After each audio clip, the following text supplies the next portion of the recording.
Flash info dans cette affaire du drapeau camerounais changé par TV5 Monde. Yaoundé saisit Paris pour dénoncer la représentation du Cameroun par le drapeau des sécessionnistes sur TV5 Monde. L'ambassadeur du Cameroun en France a saisi ce 24 janvier 2024 le ministère français de l'Europe et des Affaires étrangères pour dénoncer la représentation du Cameroun par la bannière d'un groupe terroriste et sécessionniste qui sévit dans la partie occidentale du Cameroun, et donc les membres s'identifient communément sous le vocable ambazonien.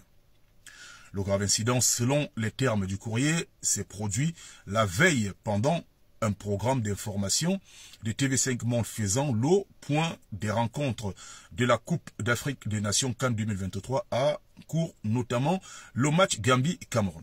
Le pays des lions indomptables a été représenté par le drapeau des ambazoniens. La République que souhaitent créer les sécessionnistes anglophones. Le gouvernement du Cameroun condamne et dénonce fermement cette grave méprise de TV5 Monde, fort regrettable et hautement préjudiciable pour l'image internationale du Cameroun, et appelle au respect de sa souveraineté et de ses amouris. Aussi, dans le souci de la préservation des bonnes relations qui ont toujours uni la République française et le Cameroun, le gouvernement camerounais souhaite qu'une correction immédiate de ce fâcheux manquement dans les mêmes formes qui l'ont accompagné, et le retrait de cette partie. On reçoit ça. Ouais, c'est embêtant. À chaque fois que vous publiez une vidéo, vous devez avoir des notifications comme ceci.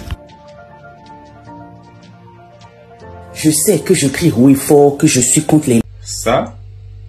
Les sanctions commencent à pleuvoir. On me menace de me bannir du programme de monétisation TikTok pour avoir publié cette vidéo. Tu as sûrement entendu parler de ce qui se passe au Congo. Et si ce n'est pas le cas, je t'invite à aller te renseigner parce que à l'heure... Et ça encore. Ouais, t'as bien lu, hein.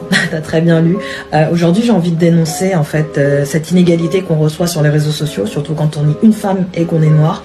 Le nombre de commentaires que je signale tous les jours et pour lesquels j'ai toujours une réponse en mode « Ah ben non, ça n'enfreint pas les consignes communautaires ». Je me pose des questions de quelle communauté vous parlez parce que c'est quand même assez intriguant. Là, je pense qu'il n'y a pas plus clair. On sait très bien que c'est une originalité, donc le concepteur de ce mot-là est très original. Je pense que ça en est de trop pour le cercle africain.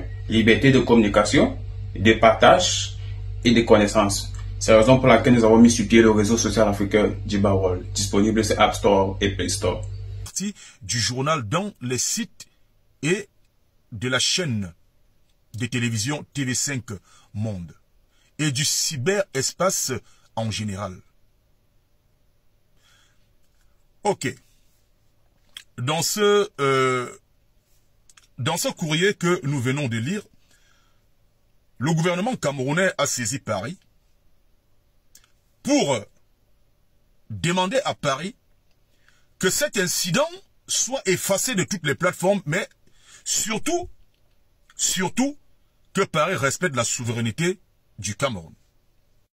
Nous allons également écouter les excuses présentées par les journalistes de TV5 Monde, mais est-ce que cela suffirait? Avant toute chose, nous écoutons la prise de parole de TV5 Monde. CAN, la Coupe d'Afrique des Nations, avant d'évoquer les matchs du jour, un mot d'excuse à propos de 2 erreurs qui se sont glissées dans les panneaux diffusés précédemment concernant les drapeaux du Cameroun et de la République de Guinée, des erreurs corrigées depuis. Nous présentons nos excuses à tous nos téléspectateurs. Le programme du jour, on y vient, le groupe E. Voyez-vous, cet incident qui aujourd'hui veut être présenté comme étant une erreur, n'était en aucun cas une erreur. Mais je pense que le gouvernement camerounais ne doit rien lâcher. Il faut vraiment que la France apprenne à respecter la souveraineté des pays africains. Parce qu'on a l'impression que la France a pensé un seul instant que l'Afrique était, voilà, sa chambre gardée où il pouvait aller faire la procession n'importe où, et quand ça ne va pas, revenir, il ouvre la porte, il entre, il dort sans problème. On a même vu certains terroristes et certains de ces sécessionnistes comme Willy de Paris faire une prise de parole pour dire que ce n'était pas une erreur, ils savent ce qu'ils font.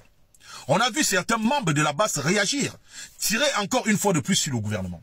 On a vu tellement de choses ce soir et on finit par comprendre que rien n'était au hasard. Mais sachez une chose, le peuple camerounais ne va rien lâcher. Parce que là, ce qui se passe là, ce n'est que le début. Nous voulons savoir exactement si nous sommes un peuple souverain ou alors si nous attendons encore que la France vienne foutre ses narines dans nos affaires. Je vous souhaite à tous et à toutes une bonne soirée et demain, on continue avec cette affaire. On va la suivre de plus près. Bonne soirée à tous.